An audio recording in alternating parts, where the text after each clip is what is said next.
Good morning, good people. Good morning. Today is Monday, January 22nd, 2024. It's about 6 o'clock in the morning. Yep.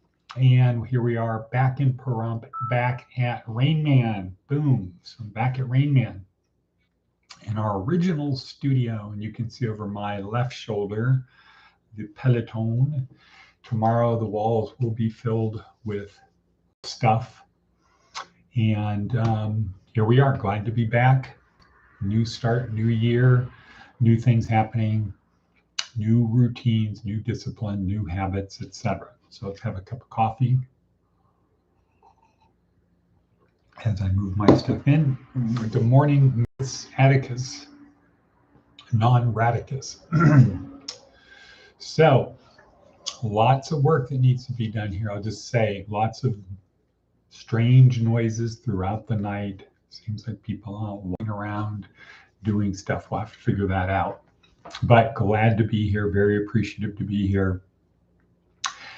And also very appreciative of where I was for the last month. Studio B on Barney. Studio B was a great experience, very comfortable, humbling. Well, humbling's not the right word.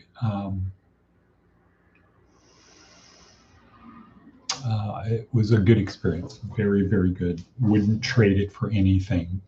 So let's see, we're 1 minute, 37 seconds in. You should have done your breathing exercise by now. So for people who don't know, for the new people, here we are at Department of Career Services, where our goal is very simple, just to help you get from where you are to someplace better, from point A to point B.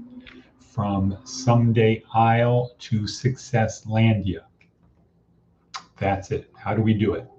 We do it by providing you with certain tools and helping you learn how to use the tools.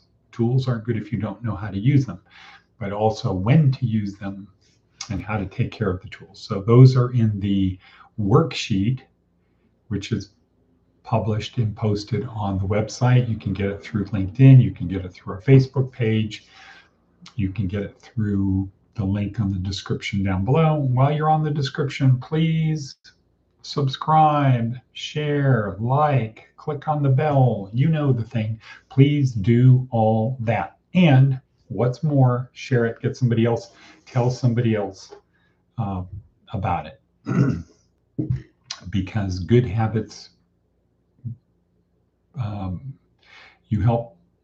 Well, it's the second commandment, right? Love your neighbor as yourself, or John 15:12, I think. Love your neighbor as I have loved you. So if you like it, share it. Boom. That's it. All right. And let's see. Salutations, Matt. Salutations, Under Sergeant. Okay. Let's see. I think Wadabevi's in class. A good cup of coffee. Let's get into it. This is a two-part daily routine where part one is here, part two is after this. Here we only focus on one thing, planning. But there's no such thing as a plan, there's only planning. So the theme of today was almost proper planning prevents piss poor performance. Or as Ron Bailey, who died from COVID, Ron Bailey used to say, proper planning perfects performance. Something like that. But it was, you want to have perfect performance, you have to plan. Okay. The theme of today is Here's to the Rope Danglers. This I got from JD, James Duncan, head chaplain at the Alaska Department of Corrections. Had the great privilege of seeing him at 11 yesterday at Trinity, then once again at Pastor Gary's house for lunch. Very good lunch prepared by his wife, Julie. And then at Reset Church at night. and had a little chat with him after that on some advice and tips and things to do. So, yes. Here's to the rope danglers. That's what we're going to talk about today. But let's get into some of our planning things, the simple things. Start off by saying something great is going to happen to me today. And you don't say it as an affirmation, you say it as an incantation. You're going to program the RAS, the reticular activating system in our brain, the head of the top of our brain stem. We want to program that so our reticular activating system is causing us to scan all information around us to support our belief. So if we believe something great is going to happen to us today, when something that could be great happens over there, our RAS is going to, bam, lock onto it, go after it.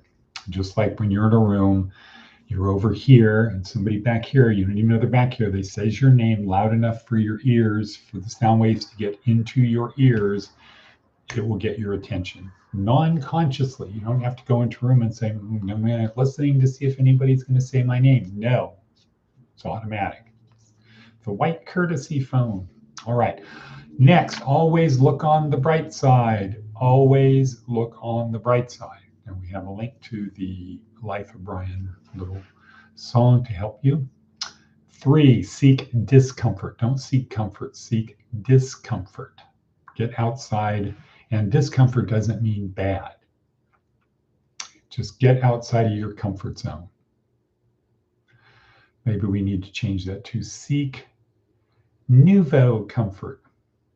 Discomfort, most people, oh, seek pain. You're saying seek pain. No, we're not saying seek pain. We're saying seek discomfort. All right. Advice from an 80-year-old. Be a good loser. Why?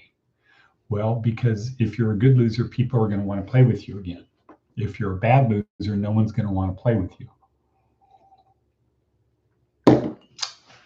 And that happens through life. Nobody's going to want to work with you if you're a bad loser. If you're not a good person, no one's going to want to be around you. Next, have 3 simple goals for today. And the key word is simple. And have your list of 6 things to do today. All right. So how are we doing on time? People, time. Such a runic rhyme. You should know by now that I am a field marshal. And I graduated first in my class at Inside My Own Head Military Academy. Right. Okay. In the, what galaxy? Okay, on Zeta, right? All right, so anyway, here we are, 7 minutes and 54 seconds in, but it's 6:11. I only have 4 more minutes. Let's talk about rope danglers. Rope danglers. So JD, Chaplain JD, head of the chaplaincy in the Alaska prisons, had a little talk last night.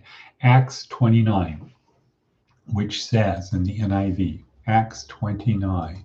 Acts 9:25. We usually don't do things other than red letter, but we're making an exception today because it was part of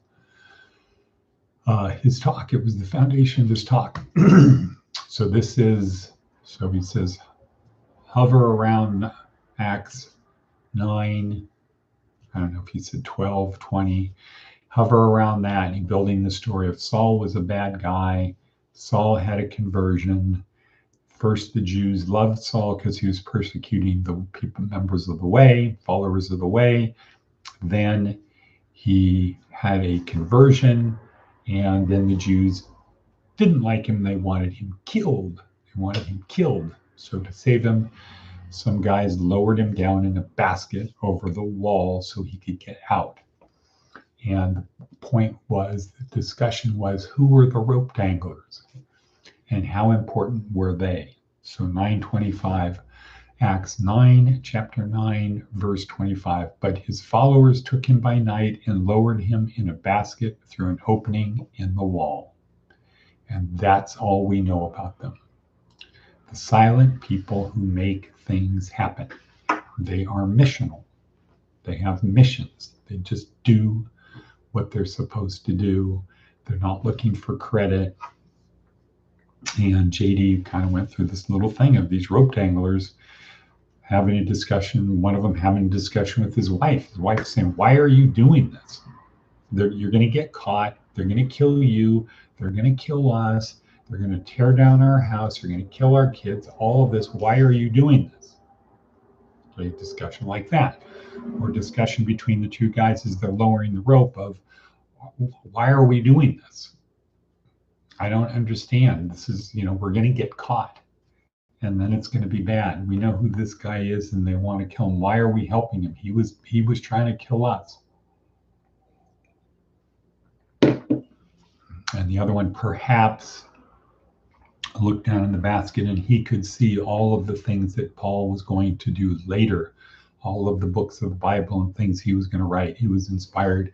Just do the mission. Don't worry about it. God will take care of that type of thing. So the point of last night was, number one, be a rope dangler. And two, who are the rope danglers in your life? Who are the people who took a chance on you? Who are the people who took a risk to help you? Who are those people? And then JD said to make sure you thank those people for what they did to help you. All right, let's go to Seth Godin. Seth's blog. An interesting one. It's Mac Day. It's the anniversary of 40 years ago the Mac was introduced.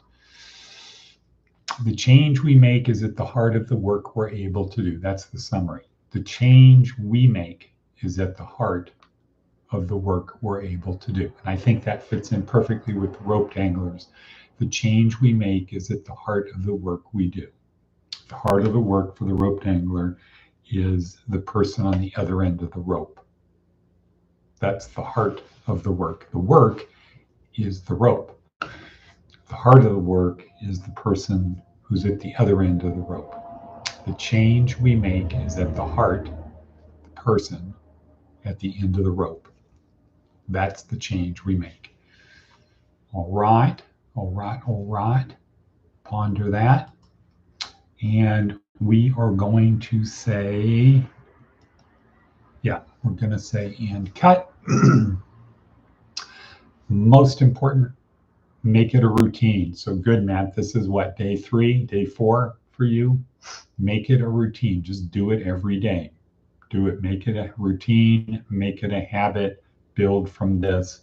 Go from here. Do the next thing. Do the thing after that. Keep moving forward. Keep moving forward. Incremental little progress during the day. Seeking a little bit of discomfort because, yes, it's, as Marcus really said, it's very nice and warm under the blankets. It's cold out here. It's dark. There's things. Keep moving forward. All right. And with that, and cut. Take 2 and cut.